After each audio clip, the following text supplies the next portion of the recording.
I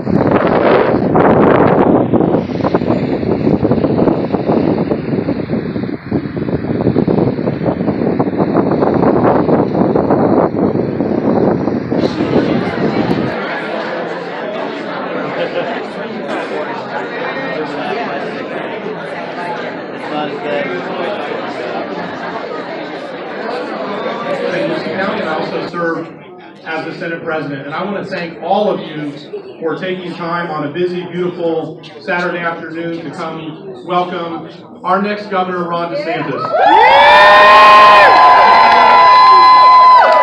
Our next lieutenant governor, our friend Jeanette Nunez.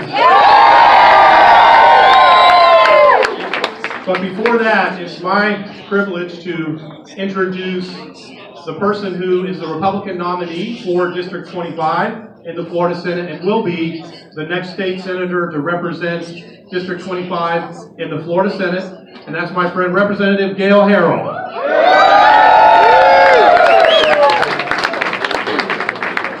Thank you so very much, and I am just so excited to be here with you today. Are you guys excited? Yeah! Do you want to have the next governor of this state of Florida be Ron DeSantis? Yeah!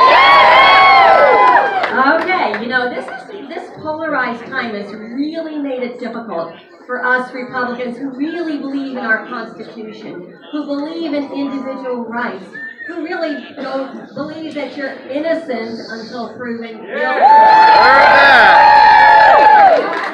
You know, the left still hasn't gotten over 2016. Just witness what is going on in Congress and the Senate right now. And the vote, this important vote that's about to be happening. And it's done.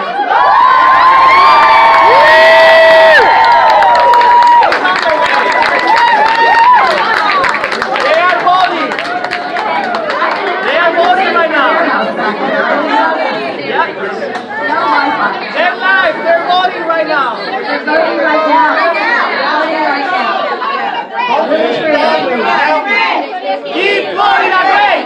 Keep Florida great! Keep Florida great! Keep Florida great! You know, Florida is a key state for 2020. We have got to elect a Republican governor. It is the determining factor, who the governor is, as to who is at the top of the ticket. So we have got to make sure that Ron DeSantis is the next governor of the state of Florida. I say boo on that blue wave. That tsunami. We are here for a wonderful rally for Ron DeSantis. Are you guys ready to rally? Yeah. Are you ready to work? Are you ready to win? Well, as good Republicans, the first thing we have to do is ask our Holy Father for his blessing. Amen. So I ask you please to bow with me as we go before the Lord. Mast. We are so delighted that he is here with us.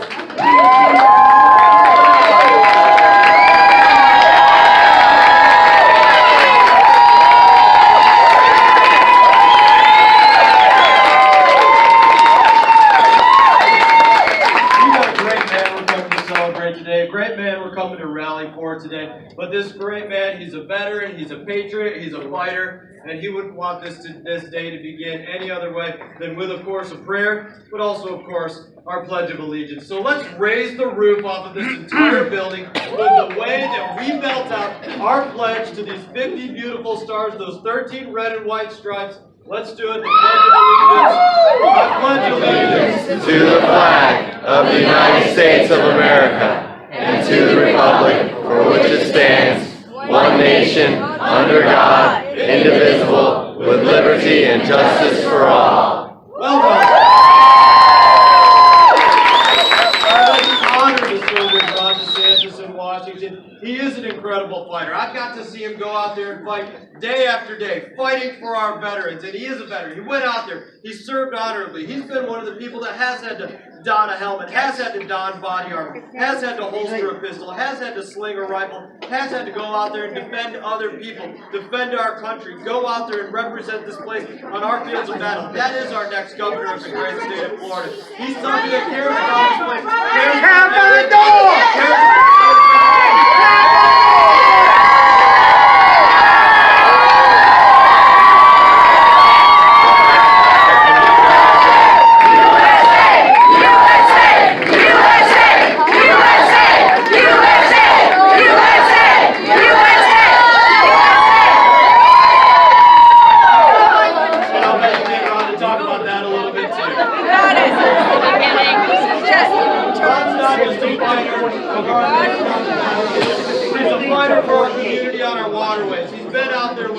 Checking out the environment, checking out the rivers, the lagoons, checking out the issues going on here. This is his battle. He wants to fight for our community because he knows how this matters. The environment from top to bottom is our economy from top to bottom. It's our jobs from top to bottom in this area. That's his commitment. We've been out there together looking at these things. These are the things that Ron knows about. He fights about them on a day-to-day basis. That's why I'm proud to represent him, not just because of the way that I've seen him up there in Washington, being tenacious, being a bulldog on all of the issues day to day, but because I believe in it, because I've seen the way that when he says something, it's what he means, it's what he does. That's his commitment to people. That's the way that he treats everybody. That's why we're going to be proud of him as our next governor of the great state of Florida. Now, I get the honor of introducing somebody before our next governor. It's our next lieutenant governor. And our next lieutenant governor, Ms. Nunez, is going to be coming out of here possibly right through these doors. There we go. Lieutenant Governor.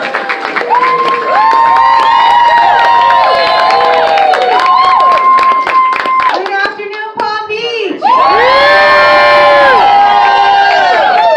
It is great to be here with you. Thank you for what you do. We have such great people here behind us, and that's why I know on November 6th, we're going to win this election.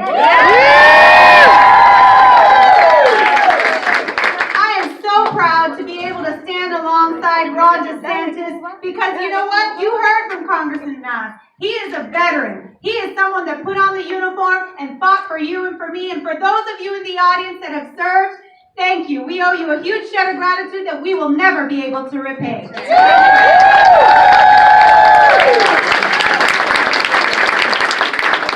He is a man of principle. He is a conservative fighter. He is a father. And guess what? You're going to be able to get to meet his kids because they're here.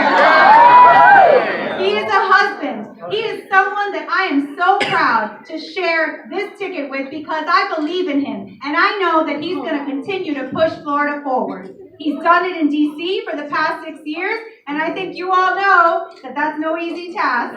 So we thank him for his service in Washington. And I'll tell you what, I've had the privilege of spending the past 8 years fighting in Tallahassee with some of our great leaders that we have right here with us today. And that has been no easy task, but we have fought hard. We have made sure that we keep taxes low, that we provide opportunities for our family, for our children, for our future. I'm a mom of 3, and I want to make sure that we protect the opportunities for our children to have the best quality education, because every single child in this state deserves the best education that we could possibly give them.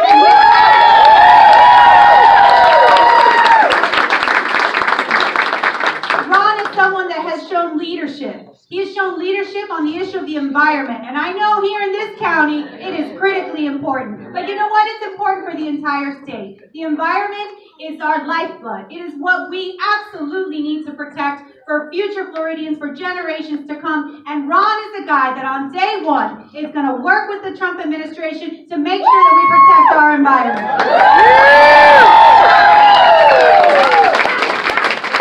And guess what else Ron stands for? Ron stands for safe communities.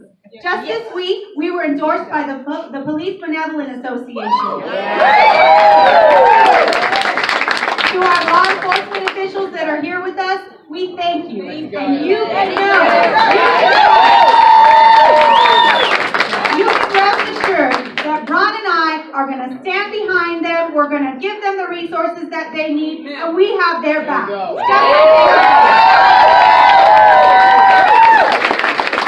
guess what? Our opponent, Andrew Gillum, has a terrible track record. If you look at what he's done in his city, look at what he's done in the city of Tallahassee, it's atrocious. As a mother of 3, it scares me to my core that we would even consider giving him the keys to the governor's mansion. But I know you're not going to let that happen. I know you're going to work hard. I know you're going to make your calls. I know you're going to knock on doors, even in this 90-degree weather. And I know that you're going to propel us to victory on November 6th.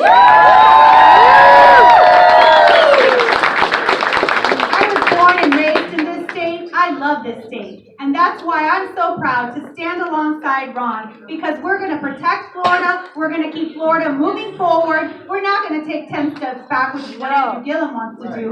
We're going to protect Florida, we're going to protect our children, we're going to protect our communities, and we're going to protect our environment. So you all have some work to do, and so do we. I promise you, we are traveling all over the state, working 365 days. We only have just 30, but we're working overtime. So I'll tell you what, make sure you do your part. We're going to do ours, because I know in the bottom of my heart that Ron and I aren't just the best choice for Florida. We are the only choice.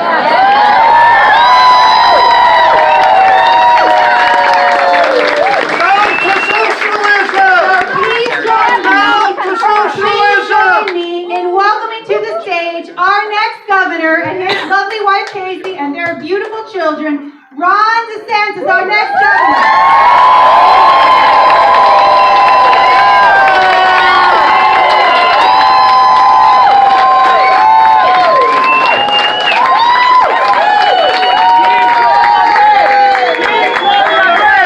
Keep Florida great! Keep Florida great! Keep Florida red! Keep Florida red! Keep Florida red! Keep Florida red! Keep Florida I'm willing if you are.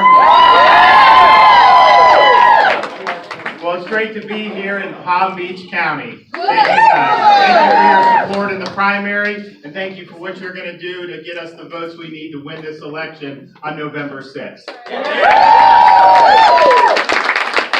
Kids are with us. This is their 4th stop of the day with us. 22-month-old, 6-month-old, 4 different cities today, and they've done actually very, very well. But you know, it's very hectic around our household because, you know, running for governor, it's a big state.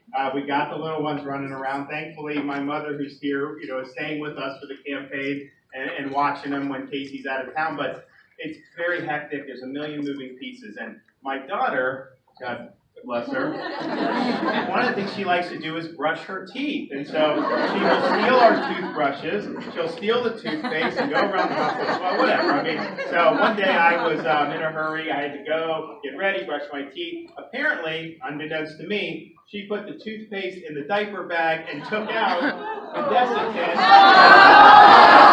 toothpaste and put it on our sink.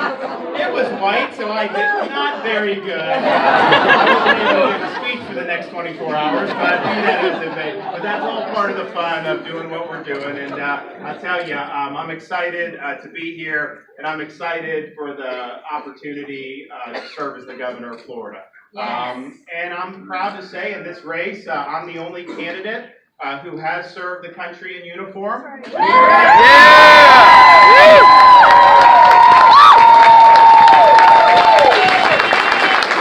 I'm the only candidate who's a demonstrated fiscal conservative. Actually, I'm the only candidate that agrees with free enterprise at all.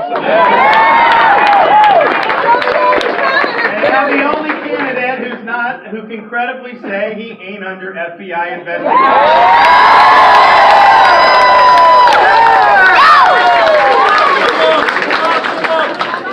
You know,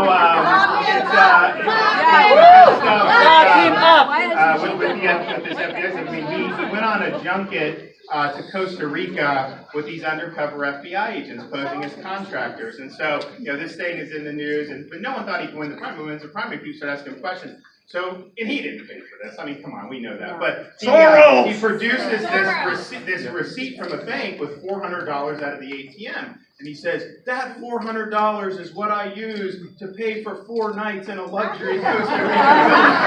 And I'm thinking to myself, now, maybe this guy really knows how to stretch a dollar. He's telling us the truth, because we stayed in the Hampton Inn last night. I couldn't get that for 4 nights.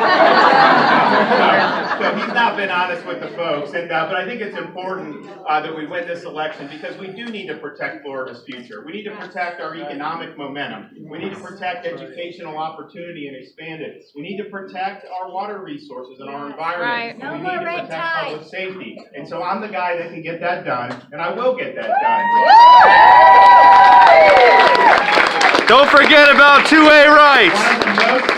One of the most important things that a governor has to do, yes, Madison, is appoint judges to our Supreme Court and the other courts that we do. I will be appointing judges who are solid constitutionalists, who understand the proper role of the court is to apply the law and Constitution as it's written, not to legislate from the bench, not to rewrite the Constitution, not to impose their personal views on the rest of the state. And when I do that successfully, we can end judicial activism in Florida for a generation. That's a big deal.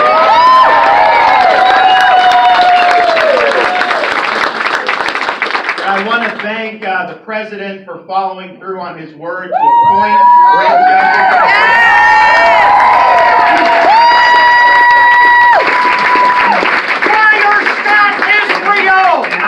And I can report that we now have a 9th justice confirmed.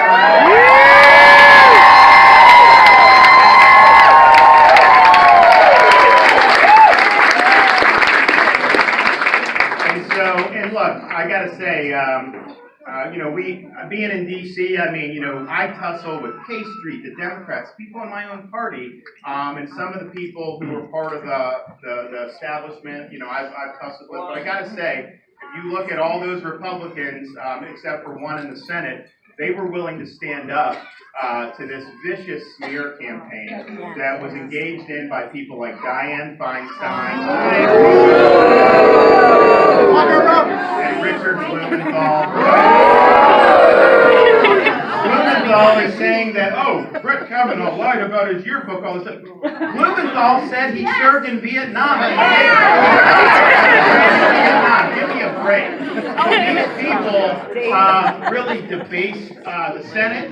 What they did was a disgrace. And the people in the media up there, they're just an arm of the Democratic Party.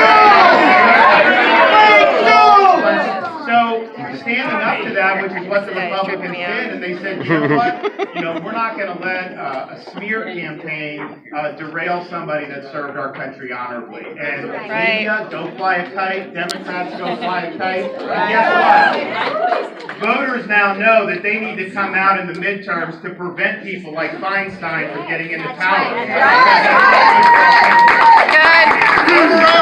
So I appreciate what the senators did. I appreciate the president nominating good judges throughout this whole time period. It's very, very important. And look, it's going to make a difference for our country nationally, and me as governor will make a big difference with our courts in the state, for sure. Now, another thing we have to look at is our economic momentum and keeping it going and building off that. Since 8 years ago, we had unemployment about 12%. Now we're at 3.7%. And we've done that by maintaining Florida as a no income tax, low tax, cutting taxes. What that does is people are able to vote with their feet. Businesses can move to more hospitable environments. So we've been able to attract investment in Florida. That's meant more jobs and more opportunity, and actually means more revenue from the government because you have a broader economic base, and you're doing that with lower rates. So that's a virtuous cycle that Texas has done, Florida has done, other states have done.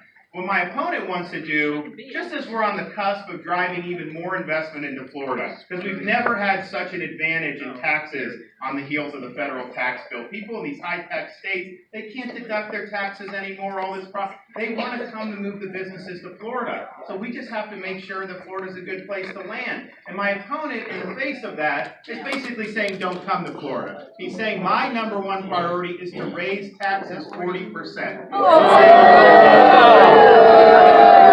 That would be a total disaster. It would cause people in Florida to lose their jobs. It would cause some of the businesses who are here to relocate elsewhere, and it would prevent a lot of businesses from coming here who could end up leading to high-paying jobs. And so it would be a historic mistake. And here's the thing. Other states have gone down this road of tax and spend. New York has done it. Connecticut, Illinois. Has it worked in any of those states? No. People are leaving those states. They have a tough time doing business. But when he raises the tax 40%, that actually will be higher than New York.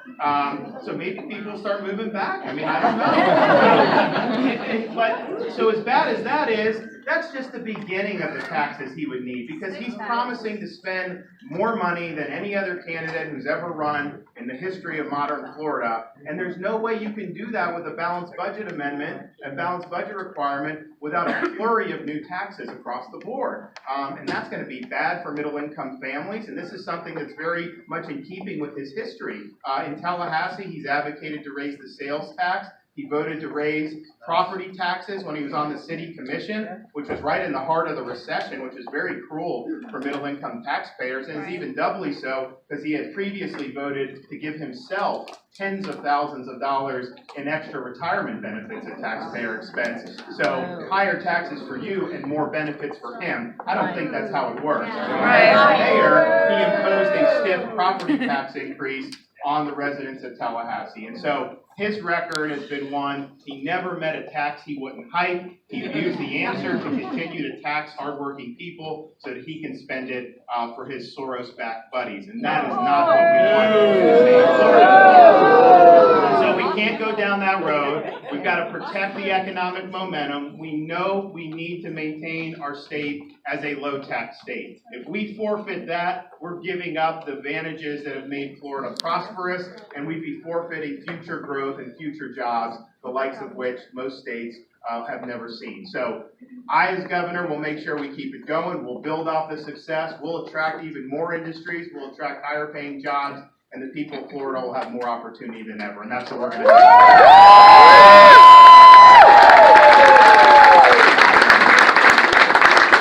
We also have to recognize, and look, I'm somebody that's been very strong, as Brian mentioned, on our waterways and protecting our environment. And I do it partially as being born and raised in Florida. I understand how that is just part of our DNA. It's important, and I do appreciate, being outdoors and all that. But I'm not like a left-wing tree hugger or any of that. For me, it's very practical. Having a clean environment, clean water, strong coastlines, that's really the foundation for our economic growth in the future. And it's a foundational to our way of life, and not just in terms of big industries, but mom and pop stores. When we had some of the algae blooms, you go and look at Stewart, and people, can't do the fishing tours.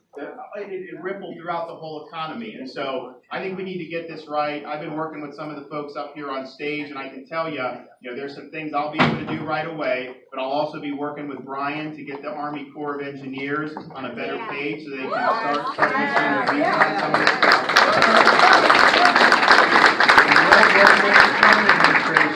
To make sure we have the infrastructure we need, including the reservoir south of Lake Okeechobee, so that we can clean the water there, stop discharging it to the east and west, and send it to the Everglades in Florida Bay. That's ultimately the solution, and that will be something that will be good environmentally, but also in terms of the economy. But it raises an interesting point. I'm going to be somebody who's going to be able to work constructively with the Trump administration on water resources.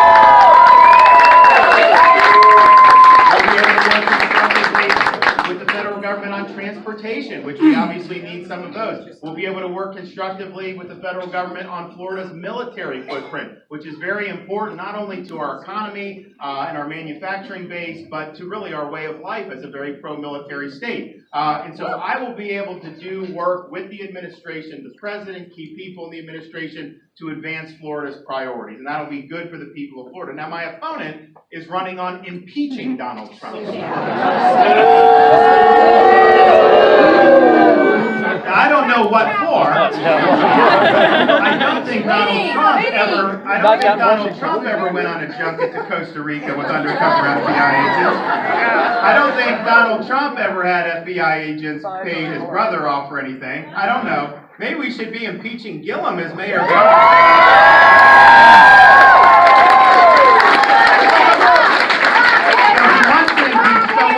is if he gets elected governor, he's going to use the governor's office to engage in incessant anti-Trump virtue signaling.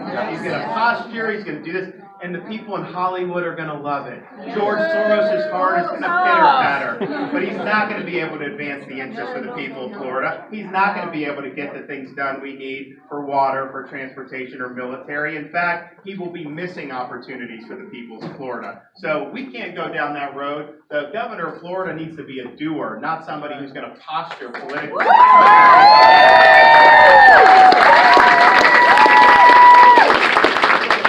Jeanette has been very strong pointing out, as a mother of three, the importance of public safety. We have to protect our community. Having a good economy, environment, those are important. If you're not safe in your communities, a lot of that stuff isn't as important anymore. And so I think outside of Israel. Yeah.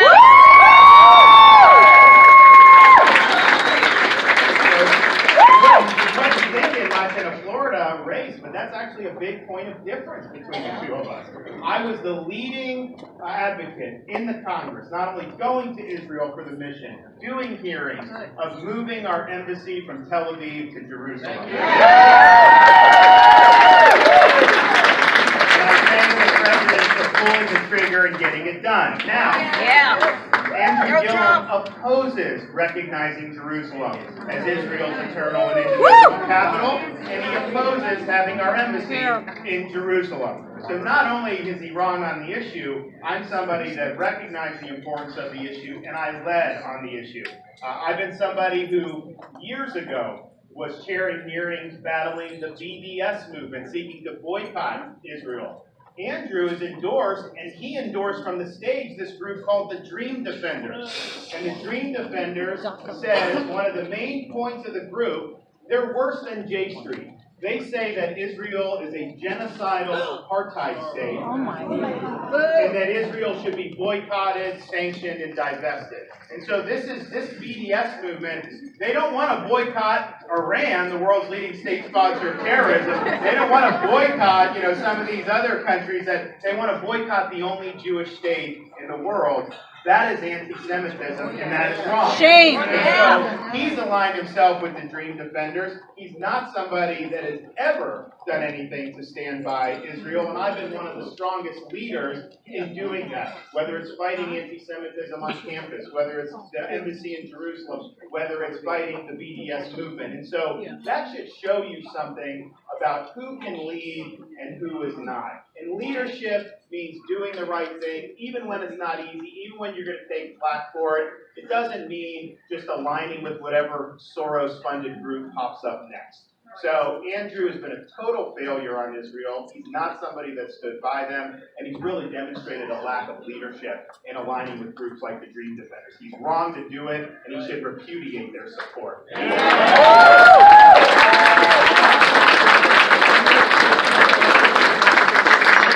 So here's the deal. I'm somebody, I'm a blue-collar kid. I was working my first job, $6 an hour, 40 hours a week, which incidentally, if Andrew had his way, I would not have even had that job. That's another story. I worked hard. I always believed that if you worked hard, you can make something of yourself. And so, 21 years ago, I graduated high school on the west coast of Florida, and here I am as a Republican nominee for governor.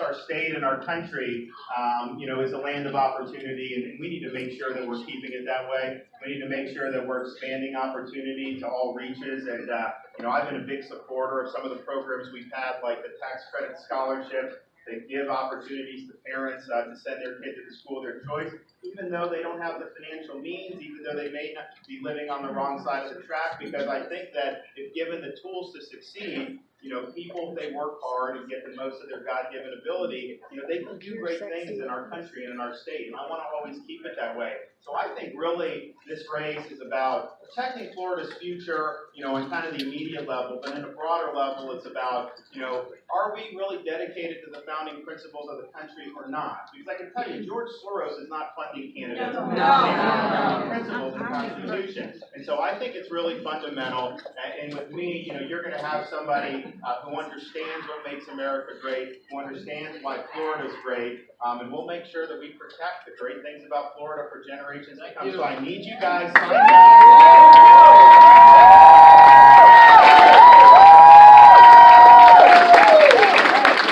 We got 32 days left. I know a lot of you have been working hard, and I thank you from the bottom of my heart, but we've got to do it. I want a big turnout in Palm Beach County.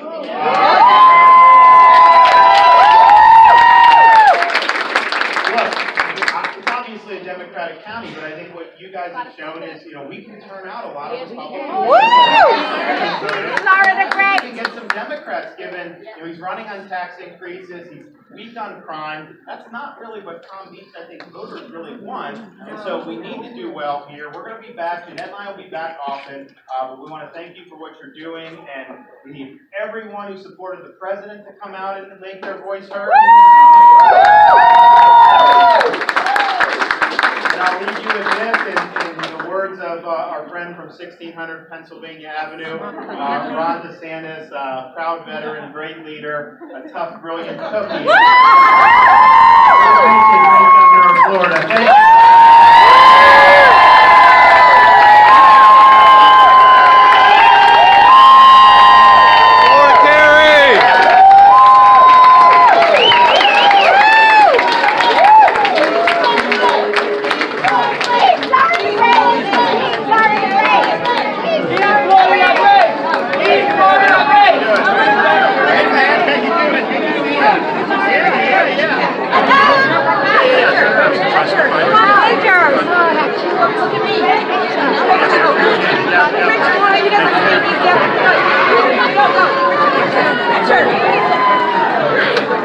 Thank you so much. I'll send it to you. Absolutely. Grandfather put Nixon in the White House. Oh, good. Excuse me, please. Excuse me. Sorry.